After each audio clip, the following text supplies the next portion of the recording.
All right, Adam, I'll let you now introduce yourself and take it away. Sure. Yeah. So really happy to be here. It's pretty amazing that Judy was able to put me in touch with you, Brian, and get me up here on such short notice. That was great. So I'm actually part of the Hot House Incubator out of Cal Poly and with SBDC. And they've been really helping me a lot in terms of taking our business to the next level. And I think it's opportunities like this that really help a company like ours get out to the people and share what we've been doing. So and you're I did in the put virtual some slides. That's what virtual. So I'm actually in Newark, Delaware at the moment, and we're in the process of transitioning really a lot of our work out to California. Moving everything in terms of really getting out there to the strawberries, which is what we're focused on. But maybe I'll open up some slides and I'll get into it so you can really see some of this with some visuals. I think that'll be more fun. Yes, let me make you the host. Hang on. Okay. Participants. Go to make host, make co-host. All right, Adam, you're now the co-host. Okay, great. Great. All right, so let's move this over here. We can see your screen.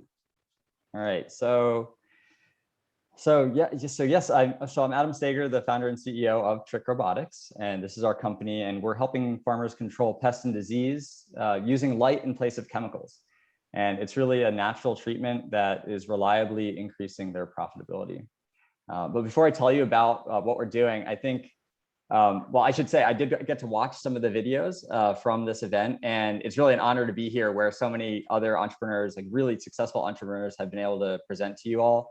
And for me, I think we're a little bit more towards the beginning of our journey. So we're a relatively small team. We've been applying to competitions and working on grants, and really, we just actually a couple of months ago got our first customer paying us. So maybe it's a little bit of a different story, but I thought that would be kind of nice because we're a little bit closer to the origin. So I can kind of share a little bit of this nonlinear path we took to get where we were, like where I kind of started from and how we got to working on, replacing these chemicals on strawberry farms.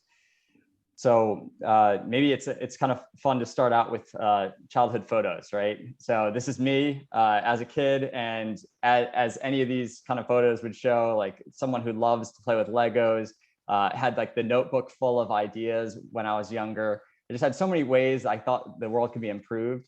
So I think no one was really surprised out of my family and friends when I decided I wanted to be a mechanical engineer. So that's kind of my background. I went to University of Delaware for mechanical engineering, and all throughout my undergrad, I kind of kept this habit up from when I was a child, and I just continued to build so many things. Like pretty much every time I was doing something new, I thought there was a great way of improving how we were doing it. I got into 3D printing, and I picked up tennis, and I found like new ways of picking up tennis balls, and I had so many products that I thought I could bring to market once I graduated. So I took my first job, I moved back home, I said, I'm going to save up some money, and I'm going to be able to launch one of these ideas into a company.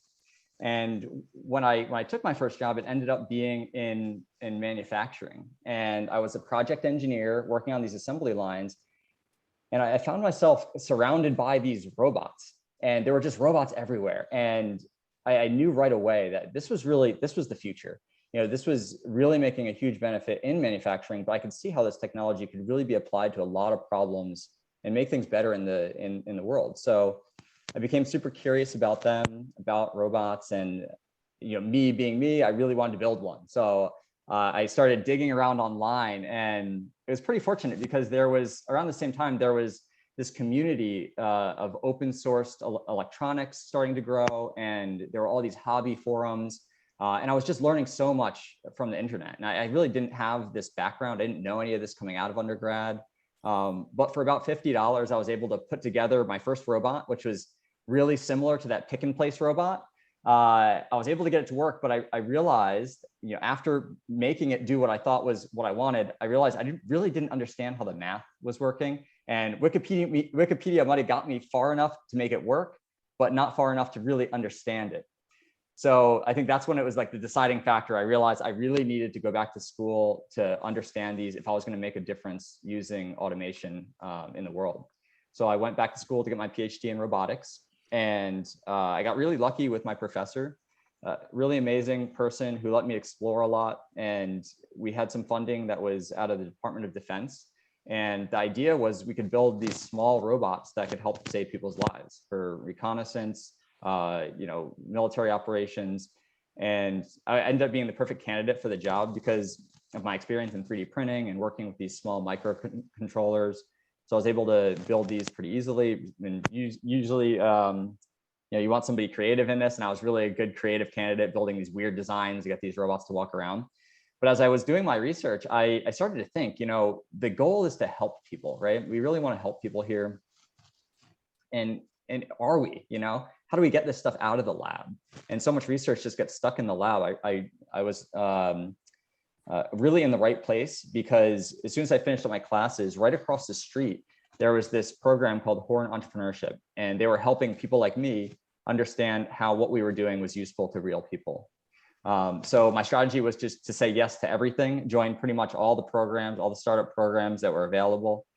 Just like how I'm in the Cal Poly Hothouse incubator right now. It was really, what can we do to learn more about starting a company? And one of the programs that I joined was funded by the National Science Foundation, and it was called NSF I-Corps. And in that program, it forced all of us engineers and tech people to go out and start out of the lab, which was kind of like already terrifying for most of us, and then to just talk to people and understand what their problems were, and understand if the technology that we were spending so much time on was really valuable and really could solve problems for them. And we found that we can use a lot of those low-cost components to build robots that would be valuable to SWAT teams. And SWAT teams were familiar with robots because there was explosive ordnance disposal robots out there for the military. But these things were really, really expensive. So it was hard to really convince City Hall to give them the funding to then buy one of these really expensive robots that they weren't sure how much they would use. So this got something in their hands really quickly. We made this a modular thing with all these 3D printed parts, so that basically they could buy a low-cost robot and then scale it up so it had all the functionality of this $20,000 robot long-term. So it's a really cool idea. But as we continue to talk to people and really try to sell these things, we realized that it was hard to sell them. There's so much bureaucracy around selling to law enforcement. And although I saw a lot of value in what we were doing, I had to step back at that moment and think about what I wanted for the company, because we were selling these, and I would have to sell a lot of robots to pay one salary, and even more robots to pay another salary. And maybe this would be like a really good small business, but was it going to be everything that I saw the business in terms of the value of what I could bring to the world? Was it everything I wanted to do? And it was hard because I had worked on this quite a bit at this point, and I realized that I wanted to make a bigger impact. I wanted to have a larger team and really have a company that would be doing something that would help a lot of people. So I had to make the decision to pivot away from this, which was pretty heartbreaking at the time, but definitely the good decision for me. And it led me into agriculture. And it was just really from talking with people, again, talking to more people. And there was a university professor who had a cornfield that was within walking distance of my house on campus. And I went down there and just started asking if robots could be useful on the farm. And it turns out they said, well, farmers pay every season. So it was something that wouldn't be a one-time sale. It seemed like we can build a business around this on farms. So we took the robots and we brought them out onto the farms. And around this time, people were starting to use a lot of these aerial drones to collect data. And people were saying, so much data is the holy grail for agriculture. We just need to get robots out on the farm. And for me, I was more into the mobile robots, like ground platforms. So I thought, well, what kind of data can we collect closer to the ground, And it turned out that we could really do some useful things in cornfields, because the canopy, the way it grows, it blocks the data from the drones. So we started building robots that could actually get underneath the canopy and start to capture images like this one here, where you see these roots. And this was really useful for breeders. And we thought that eventually it would help us predict yield and do things for farmers. And it turns out that data is really great on the farm if you already have it and you can say something useful about it. But it's not super useful unless you can do something useful with it today. The farmer doesn't really want to pay you to have a robot just out there. And so I kind of dug in a little bit. I started working with the professor to see what kind of data that was. We put a lot of really expensive sensors on this. I ended up doing my postdoc in agriculture to really understand this new industry that I was really unfamiliar with. We built the robots a little bit larger. I learned a lot about navigation, a lot about how to get robots to work on a farm. But, you know, we weren't really able to convince farmers to pay us to just put the robots out there, you know, and that was kind of an eye opener for me, realizing that, it was kind of another one of those things where I just had these other robots on the SWAT team, found this other one in farms. I think the realization was that one day I was flying a drone over our field, and that was the robot and that was the field. And there was a lot of ground to cover, like really a lot. And the farmer on a cornfield, at least, they don't make a lot of money per acre. So, you know, this robot with battery power that could only get it across a pretty small area of land to collect this data, and data that farmers weren't willing to pay for today. So it's kind of like farmers weren't paying. It wasn't really practical to run such a small robot on these farms. So I was kind of like at not a dead end, but I knew that I needed to find a different way of doing this.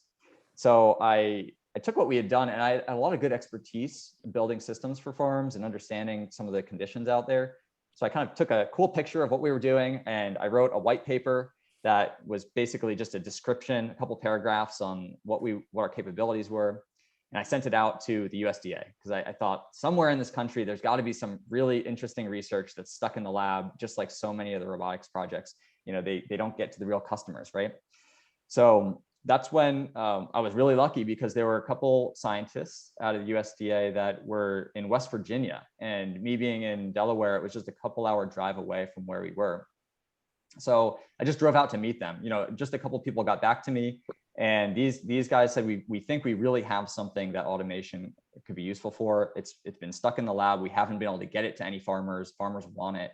Every time we present it, they ask when they can have it. I was like, well, what is it? And they said, well, we've been working for 10 years to understand how to use light to control pests. And they discovered a way of using light that comes naturally from our sun in place of chemicals. And that light is known as ultraviolet light, and it's invisible to humans. And it's normally, this spectrum of it, UVC light, is normally blocked by our atmosphere. But if you recreate that light back on Earth, we have a natural resistance-free pest control that's more effective than chemical pesticides. And of course, I'm thinking this is just too good to be true. You know, there's no way that nobody's done this, and this is just like new cutting edge stuff that nobody's found. So I kind of wanted to do my research this time, and I went out there. I saw what a strawberry field looks like, and this is what a strawberry field looks like. Way better than corn, way more organized, much higher profitability per acre. It was just a much better place to be. So I was okay. Check the first box. I don't have to walk around in cornfields anymore. So that was great. What about the market, right? How do they do it today? And it turns out that farmers spend about $84 billion fighting these pests and these diseases out there today.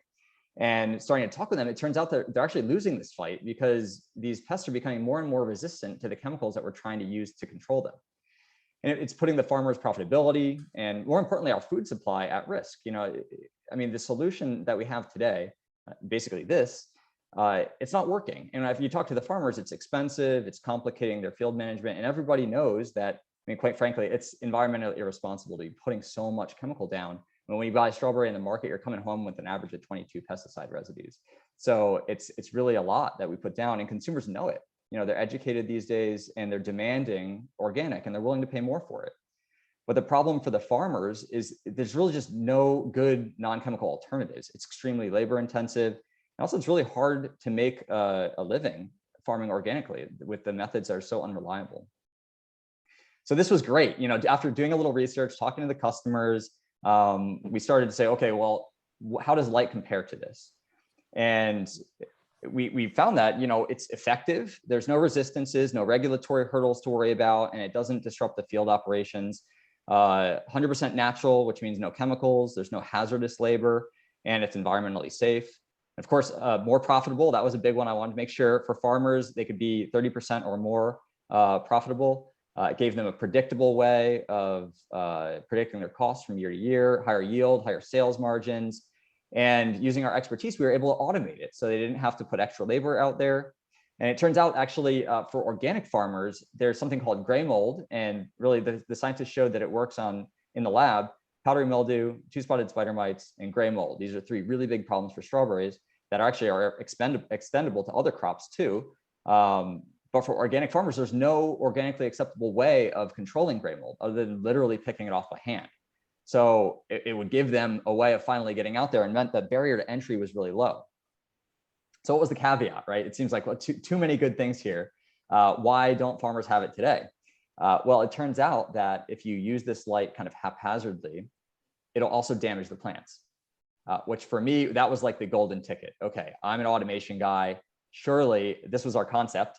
We can build basically a Roomba that would go up and down these rows, and it would strategically carry these lights so that we would kill the pests and not damage the plants. And with that concept, I basically just went everywhere pitching this, trying to get money. Competitions, like every single grant I could find, I just applied for everything. Eventually we got some money, and I started building a team. And at the time I was still at the university, working with students a lot. So I taught a class, and it was kind of like one of these senior design experiences where the students could take a lot of the things that they were learning and they could apply it to solve a real problem. And that real problem was helping me build something that could actually move up and down the rows and carry these lights. And we were successful doing this. And I think this was really good evidence. We reached out to the largest strawberry farm in Delaware, and we said, we've got this thing that could really help you with your chemical, controlling these pests, replacing these chemicals. And the farmer actually agreed to let us run this remote control vehicle sized thing up and down the rows in his farm, which was good evidence that we were doing something right. This must be a problem. And then we continued working on it, and eventually we got it working a little later in that year. This is back in 2019, and we got it working autonomously, going up and down these rows. And this was like exactly what we needed. So I'm writing all these grants, but we don't have anything. We just have an idea.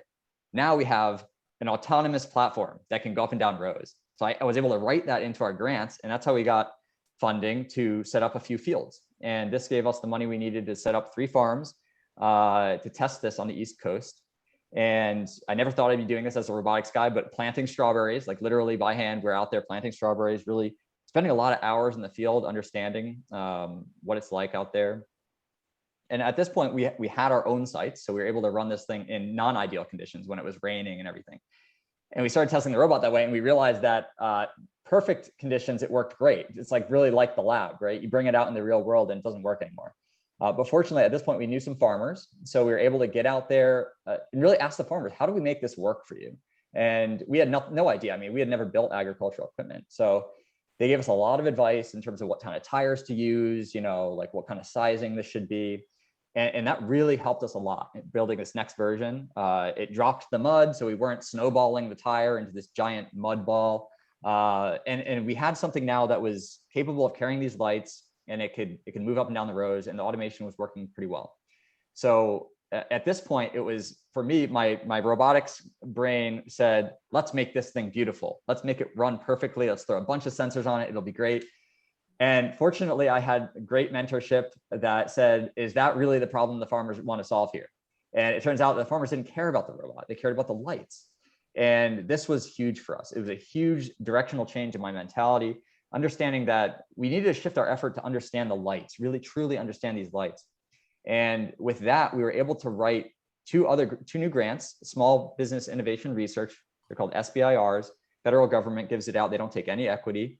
And by writing the grants in this way, I was able to say, we're doing what the farmers need here. And there's a lot of research we need to do to get it to work right in the farm. We've learned a lot about what not to do.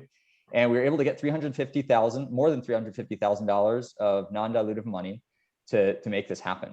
And this was like where we hit the springboard. We bought a car, we drove to California with 2 robots strapped onto it, and we set them up. We had 5 farmers that volunteered to work with us on this. And we, again, had great advice that said, pick 2 and do a good job. And that's exactly what we did. We picked 2 of them, and we focused on collecting really great data. And we came up with our ultra organic pest control system. And it really is just like a giant Roomba, automatically goes up and down these rows. It carries these lights. The treatment has to happen at night. That's one of the tricks that the scientists came up with, which is great because we're not in the way of daily field operations. It's also pollinator safe, which is wonderful. It ended up being the combination of 3 pillars of innovation, really. The design itself of the robot, this automation software, and then with this SBIR funding, we were able to focus on a patent pending light treatment system. And these three things combined allowed us to be the only company that's ever shown this work effectively on mites in a way that can replace what they currently do. So that allowed us to go from just trials to the point where we didn't even know if this would work when we went to California. We kind of Hail Mary, let's go out there and see if we can set these things up, to paid customers in under a year. So these customers asked us to expand the acres. What can you do? You know, and we were limited in our resources, but truly, I mean, with the customers, what they saw was this. They saw this picture where there was a visible difference in the health of the plants in our section versus the grower standard section. They had 6 times more mites in this section, and we had remained underneath the threshold without any of their control the entire season. So it's really easy to get those customers signed up for paid pilots. You know, from half acre, we expanded one to a full acre, and then the other one we went to a 2.7 acre site. Really, it's like labor and the platform was our constraint. So we got that good validation data. We presented it at the Cal Poly Field Day. Really easy to get 10 farmers signed up. We've now have a manufacturing partnership because the building robots with no experience in agricultural design makes a robot that doesn't work so well. You know, it'll break on you. It's something that we dealt with all season. It's called a minimum viable product. What's the least you have to do to get the technology to the farmers? We did that. And now we're at this pivot point where we're able to build a larger platform with some partners. We're building a much larger 4-foot tall tires. You know, it's something I couldn't even comprehend when we first started this. But between that and our remote monitoring partnership, we'll have something where we can really seek to deploy 10 robots out there to these farmers in next year. And this is kind of where we're at now. We're deploying this out there. And I think for me, what's amazing about this technology, it's kind of like a Trojan horse for getting robots on the farm. You know, a lot of times what the robotics companies focus on is the platform too much. And I almost myself fell into this trap. But what they need to focus on is doing the least they need to do to get value to farms. And that value, the one that we found, was UV treatment, which is light treatment. We're replacing the chemicals. It's something farmers will pay for today. And by doing that, we're solving the problem I found earlier, which was we need data, but farmers don't want us to run robots just to collect data. So now we're at the point where, you know, the longer term goal as we start to grow is get as many robots out there carrying these lights, solving this pest control problem as we can, so we can collect tons of data. And then we can learn from that data how to solve other problems on the farm and really expand what we do. And then this UV treatment is directly extendable to other crops too. So we have a lot of room to grow here. So I think this is really just the beginning for us. I'd be really excited to come back next year. Hopefully we've got some funding. I'll say now we're actually raising a seed round right now. We could use advice. So I'm not sure who's attending, what your experience is. But I'd love to talk to anybody who really has advice that could help us take the next step. We're looking for the money so that we can get 10 robots out there this year. You know, it's something that does take some amount of capital to get started, but we do have the farmers lined up. So it's like everything's ready to go. And now we're really ready to hit the ramp and get these things out there. So we should have a lot of really great updates in a year. So really looking forward to the future. Well done, Adam. That's amazing. And my first question is, what does a farmer have to pay for a paid pilot? So we have them pay what they pay today for their existing treatments. Okay. So basically, we just ask them, what do you pay for spider mites? And can we replace that cost? And then our goal longer term now, as we show more and more of the validation, so now it's replacing not just spider mites, but spider mites and powdery mildew. And we can basically double our value by also treating gray mold. So what we're looking to do with these 10 sites is get enough acres where we can really show a good validation for the gray mold problem. And California is like the holy grail for strawberry production, I take it. 90% of strawberries are grown in California. So yes. Once you hit Watsonville, that's you've hit the biggest demand for it. And they have all the problems out here that you guys had on the East Coast. No, that was a huge thing for us. Spider mites is really big for you guys because you're much more dry than over here. We do have a lot of mold problems, and it's really difficult to spray out here because there's a lot of rain events. So it's like you can't really spray and then rain immediately after. Also, if it's super windy, you get a lot of drift with the sprays. In California, spider mites was just the perfect thing to show because people haven't shown it with UV light. And it kind of put a stake in the ground for us where we can capture some IP and really get it to farmers in a way that they want to pay today. Also, Bakersfield is right around the corner. It's like strawberries. If we're in San Luis Obispo by Cal Poly, it's like if that's our home base, then it's like drive north for Watsonville, a little south for Santa Maria, Oxnard, Ventura is right there. That's like all the strawberries. I mean, that's And the it's an egg majority of school. strawberries. You know, Cal Poly is known as being an egg school. And you've got, I'm sure they've got a strawberry farm there right at Cal Poly, don't they? Yeah, and the Strawberry Center and the commission's right there on campus, and they've been already super helpful. The students are great. They already know how to work on farms. We've got a student out there running the robot, and he's just spectacular. So, Well, and your timing's good because in that Strawberry Center, like in the last couple of years, they built that. yeah, it's pretty new, and we're working with a new researcher there, scientist there, that's just been incredibly helpful in collecting data, helping us collect good data. Now she's actually she's doing her own study on our site to understand UV treatment. Very cool. How effective is the process, say, compared to typical applications that are being made of the chemicals? How are you able to control more or less or a similar amount of the pests? Yeah, so there's a lot of chemicals out there, different chemicals for different things. And for powdery mildew, gray mold, and two-spotted spider mites, as long as you get the light to the pathogen or the pest, then I'd say we're more effective, because sometimes those chemicals don't work because there's resistances against them. So you might have to make a slurry of chemicals trying to get something that'll work. And then you've got no entry periods, no harvest periods, a lot of management that you have to work around. So I'd say for those, if you get the light, then it's at least as effective as the chemicals they use today. And there are other things like Lygus bug is a little bit of a larger insect. I think I'm not sure if we'll get a good treatment for those without damaging the plant, but I think this is a really good opportunity for us, because right now, at least for organic farmers, what they do is they put a vacuum on the tractor. They basically attach a vacuum to the front of the tractor and they suck the bugs up. So this is a great opportunity for us to add more value by beyond the UV light to treat these. So we really want to replace all the things that they're doing out there.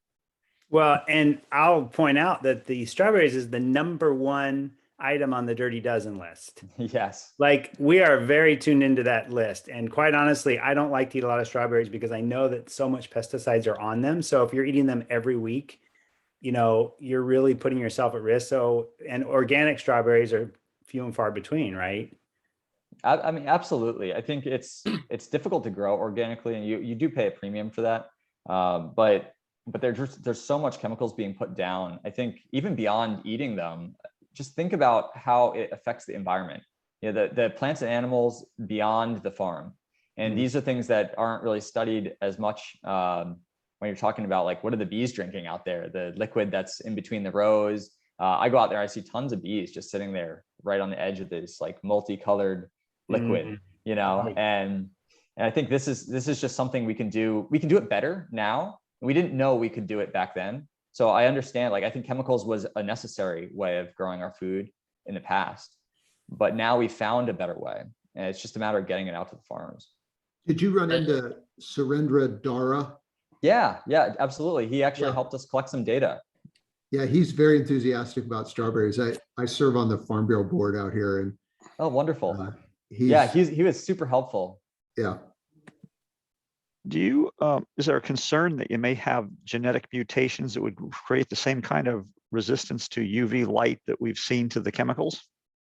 That concern, I mean, genetics is something that is, we're talking about evolutionary timescales here. So it's not something that we would have to worry about in any near-term future, which is wonderful. And I think also there's a lot going on in breeding too. And so I think there's a lot of potential for breeders to solve some of the problems. And I think combined with non-chemical methods like this, we can just have a much better crop. Well, what is the mechanism whereby the light eliminates the pest? What's the one that you named? The spider mite? Yeah, two-spotted spider mites. It will work on other types of mites too. How does it get rid of the two-spotted spider mite? It actually damages their DNA. So, if you get it long enough treatment, you can kill the mite directly. You can kill it indirectly, where it'll die over a short period of time. And you end up having them not reproduce as much as well. So there's kind of a few ways. You can also deactivate the eggs, so the eggs aren't viable. And this is all, at what rate are some of the things that the people at Cal Poly are actually helping us understand. This is all very interesting, but how about thistles? Great question. Well, we would love to see. That's a good question, though. I think the next things that we're looking at doing, with gray mold on strawberries, but then extending to grapes and blueberries out in Bakersfield. These are really big markets. Between the three of the markets, we've got about almost 900,000 acres, and that's about $650 million that the farmers pay for that. So that's the market opportunity of what we're replacing, not the full market opportunity, but just what they pay. Gray mold, powdery mildew, and two-spotted spider mites, what we can replace. I've had dreams of having some kind of very capable robot that could wander about on rangeland and distinguish the thistles and literally, pull them up out of the ground and lay them on the ground without spraying a bunch of stuff on them. Literally just pull them up and just lay them down. And I don't know if anything like that will ever exist. Part of the problem is there's not as much money in getting rid of thistles, and other non-native plants as there is in, like strawberries are a super valuable crop. Absolutely. So it's a great place to start. Yeah, and I think that's what it is, though. It's a place to start. And I think there's a lot of, what's great about automation is there's so much work that goes into it, but once you have a solution, it's really adaptable, and I think if we can do this right on strawberries, it won't be so hard to move it to other crops. We're learning a ton about building ag equipment and doing it in a way that's not so expensive. What's the minimum we need to do to get something like this out there? And I think this is really great because our manufacturer is really working with us here to see how we can do this in a really efficient way. So I think once we start developing this technology and other technologies that kind of leverage data, that can do weeding and like really identifying certain things that you'd want to get out of there, it'll be a lot easier to extend because there won't be such a barrier in terms of the technology development. We'll have most of that developed. It'll just be extending it to the next place. There's a guy in San Luis Obispo who has a type of automation stuff set up in his front yard. Wow. Over by Del Monte Cafe. And Mike, we've walked past that thing, haven't we? I don't know. I can't picture where you're talking about. It's just down that street by Del Monte Cafe, just on the right-hand side. He's got it set up in his front yard. And when we were coming back from dinner with the Wave guys, we walked past there and I was showing it to him. Nowhere near as sophisticated as what you're doing, Adam. You're light years ahead. Adam, this is Kerry Adam. I'm a farmer down in Santa Maria with Adam Brothers Farming. Have you thought about putting it on a 3-point and just taking the light technology, doing away with the robot? Absolutely, yeah. So the problem with this is it's pretty slow, and the tractors, at least currently, the tractors can't go slow enough, first of all. And also there's a controllability problem because you want to make sure that the plants get just enough light, and you don't want to give them too much to the point where you're damaging the plants, or too little where you're not getting a good treatment. Something like powdery mildew. Do you grow strawberries at all? I've grown them in the past. Not right now. We're talking about doing it again. Okay, yeah, let me know if you do. But yeah, so powdery mildew, you can get a pretty good treatment with powdery mildew doing something like that. You don't need to have a lot of dosing. But if you're going to try to do something like treat against spider mites or especially gray mold, then you have to be careful. And you have to do, like, we've developed some interesting ways of getting the light to penetrate deeply into the canopy and get really uniform coverage. These are some of the innovations we've developed so that you can get a good treatment in there where the pests are, and you use the robot to control how that treatment is performed. So is the light blocked by the first? Is the first leaf block the light, and you're getting you're looking to move the leaves. So anything below the first leaf, you're not getting control. Yeah, so like that's actually one of the problems we've seen out there is there's people doing what you're saying. They've heard about UV light and they build something. I have a farmer that calls me once a month. He's got a tractor pull unit, and he calls me once a month saying it's not working. It's too fast. I hate paying the guy out there, and things like that. Just naively hanging lights from something and thinking it's going to work without really understanding how it works. I think that's the kind of stuff we're faced against, because farmers think it doesn't work on some of these cases because they try it like that and they don't really get a way. They don't have a way of controlling it. Yeah, I've seen the problem I've seen is people come out with robotics. It all sounds well and good, but making those turns once you're in the field, no problem. And tractors do go slow enough. You don't have the right tractor, because I don't know how many feet per minute or inches per minute you're going, or per hour you're going. But we harvest lettuce. I do a lot of veg, lettuce, broccoli, cauliflower, celery. I have some wine grapes, and I can get tractors to run very, very slow. You just got to buy the right tractor. Okay. So controlling the proper speed is not an issue, and you're only replacing one man. What I've seen with all these guys that are coming out doing weeding and robotic weeding, they're not saving anything by doing robotic. You're saving one man at this Right. point. Yeah, I think there are nuances to it that are, I guess that would be, he's hard to appreciate. And I think with a human operator, it would be really difficult to get a good treatment because it's hard to control it in the resolution that you need to. You know, Sure. it's not something where you can kind of just hit the throttle, put it at some speed and kind of just plan for that to work, especially out there. I mean, really understanding the fields, you know how it is. I mean, the tractor is not going perfectly level the whole time. You've got it kind of, your booms are bouncing around a little bit. Here it matters a lot. You know, the distance the lights are, if you've got the lights really shifting a lot, you're not getting a good treatment. And on the other side, they're brushing against the plants. Now you're getting too much treatment on the other side. So, So how many acres? Well, you can control all that. I mean, the tractor driver can just turn around at the end of the field, hit a button, and everything else is then from that point on controlled in the row. But you do away with that crucial step, is trying to get a robotics to turn around at the end of a field is a hard. Yeah, I guess it would be hard.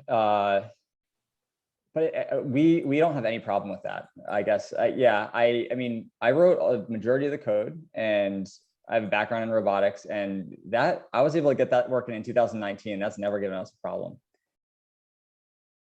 That's great. And I think we see firsthand the resistance this guy has to face when he goes out on the fields and tries to sell farmers on a robot. I don't envy you on having to go talk to these guys who probably don't believe a word you say. So you have to show them the data. And so that's very cool firsthand. I got to hand it to you because you went into an industry that you knew nothing about, but you dove in and you worked with the farmers. I mean, you weren't an ag guy, but you wanted to learn kind of from the inside how all this works. And you've learned a great deal. I think that's a unique combination of skills to have what you have combined with agriculture know-how. I mean, you're a very rare individual with the expertise that you've built. So kudos to you. Yeah, it's been interesting. And I really like getting feedback from the farmers and having these kind of discussions about, you know, what's possible out there.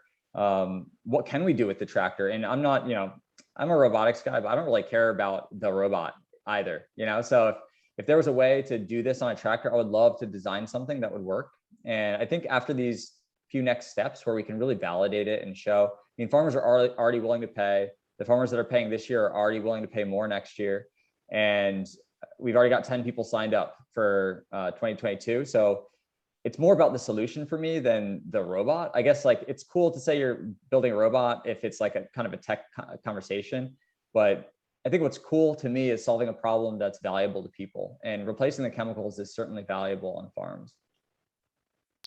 A couple of quick questions, three quick questions, if I may. Sure. First, would your treatment properly be called organic? Does it Yeah. meet the current definition? Yeah, it's wonderful because we don't have to worry at all about regulatory. I mean, the EPA explicitly says that this is an organic method on their website. So whereas a lot of these chemical companies, it's all big companies really, because there's so much to do when you have a new chemical that you're going to put out there. We can run right away on a farm, nothing to do in terms of regulatory. Cool, thank you. Second question is, I don't suppose there's any literature, scientific literature, on the long-term effects of humans who consume food that is treated this way.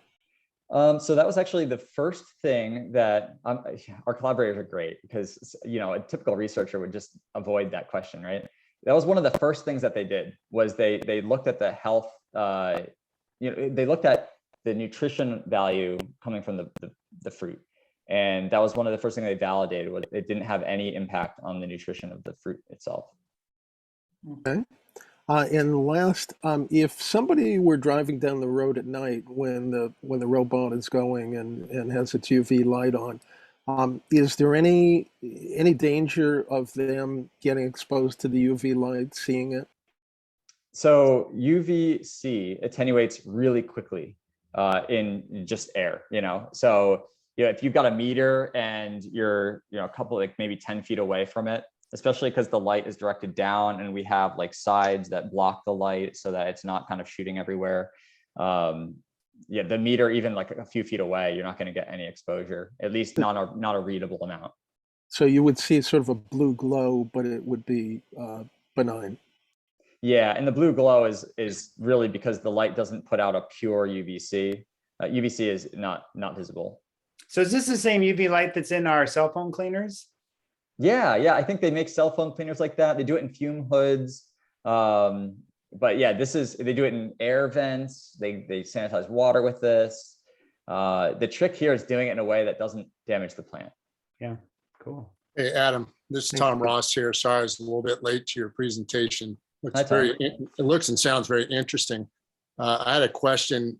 Your robots, how slow do they have to go? I know Kerry mentioned the tractors, he can get them to go that slow, probably a John Deere. But yeah, I mean, right. it's we're talking about sub-meter per second. So like, less than half a meter per second. Okay, I was just wondering the cost effectiveness of having someone driving the tractor, doing that compared to just having a robot out there. It's also something that goes, so we're going like every third day. So it's all season long. We started this year, we started in February and we went all the way up until October up in Watsonville. And it's, if you're trying to cover the maximum acres, it's literally running every single day. So it's like, it'll run the first section of the field, the second section, and then it'll come back. It'll run the third section. It'll come back to the first section the fourth day. So It's how kinda many, So how many acres, or in an acre, how much time does it take to do an acre, for example? Yeah, so this is something that's scalable with the amount of lights you put on there. And the robot that we're building currently, it'll do somewhere between 20 and 30 acres. Per hour. That's like the capacity for the robot. So a single robot. And then you've got, we'll remotely monitor the robots so that basically one operator can run many robots. Is that 20 in to one 30 night? acres per What'd you say? 20 to 30 acres per hour or day or season? That's like the total. So it's the whole season. It's like a Roomba. It'll sit on the side of the field. And depending on the amount of lights, that one robot will be managing for the whole season, that section of the field. And the one we're building now is between 20 and 30 acres, which is, and the reason we're doing 20 to 30 acres is because of like contiguous acres. What's a good, like reasonable amount of acres that is in one spot. And because you don't want to build a robot that runs 100 acres and then have it on a 30-acre plot, for example. So the one we're building now is something where we can have a few robots on a 100-acre section, or it's a reasonable size for like a moderate farm also. So part of that equation is how often you have to repeat treatment for a given section of the plants. Is that right? That's so. correct. How often do you need to hit each one? So the USDA did it every 3 days. So we're basically running on that schedule. It doesn't mean that we're stuck to that schedule.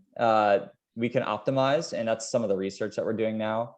But it looks like we're actually, it seems really bad because everyone thinks robots need to be super expensive. But it's really like the bare bones of a tractor. It's not like a $500,000 tractor or something like that.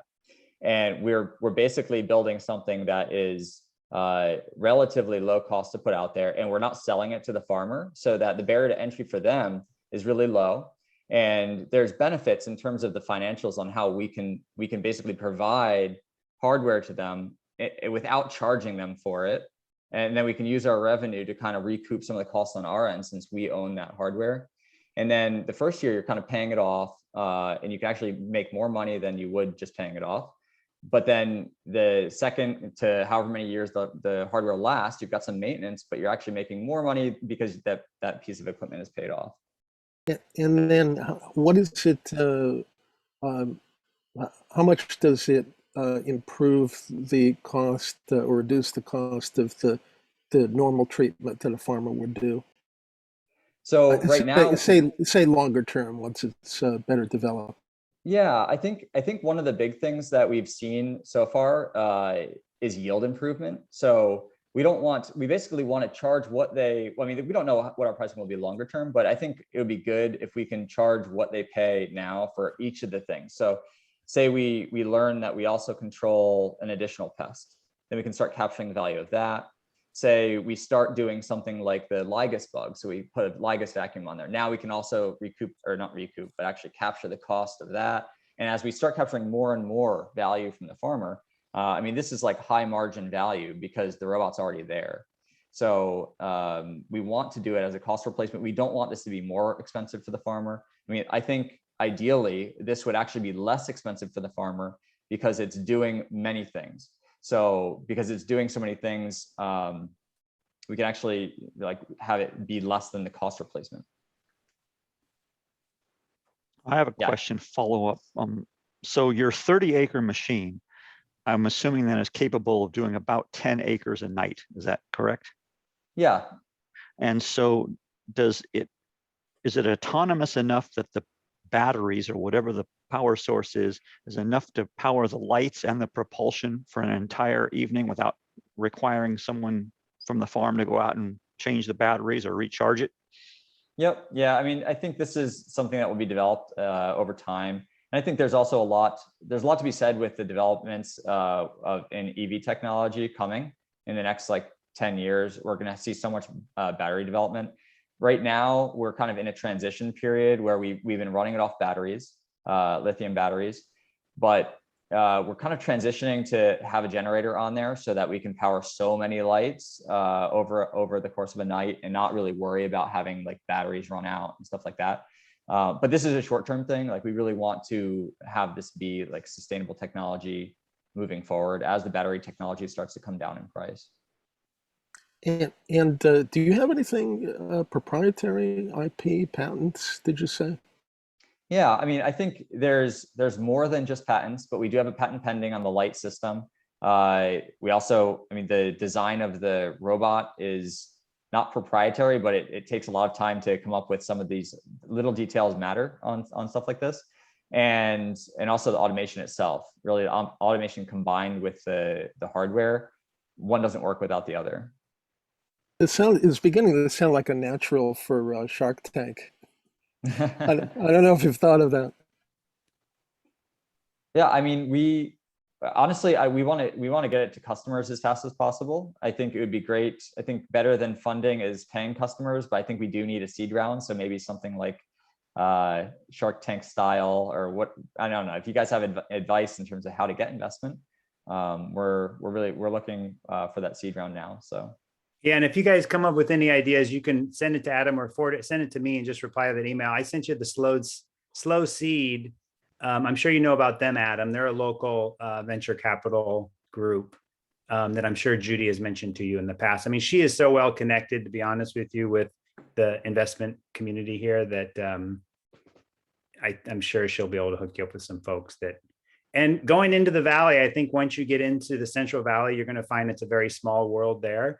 There is big money in the valley. I mean, some of the farmers there are gazillionaires, and I'm sure that if you could show them the light, you'd get some investment from some of them. Show them the light. You get that? All right, we got about 5 minutes. We're coming up on 6 o'clock out of respect of Adam, because it's what, 8 o'clock there or later? That's 9 almost. Look at you. So I don't want to keep them too much later. And for everyone else who's always so kind to come at 5 o'clock, I like to get them out of here for dinner time to get with their family and everything. But any other questions or last words for Adam? Adam, what kind of funding would you be looking for? How much, and what would you use the money for initially?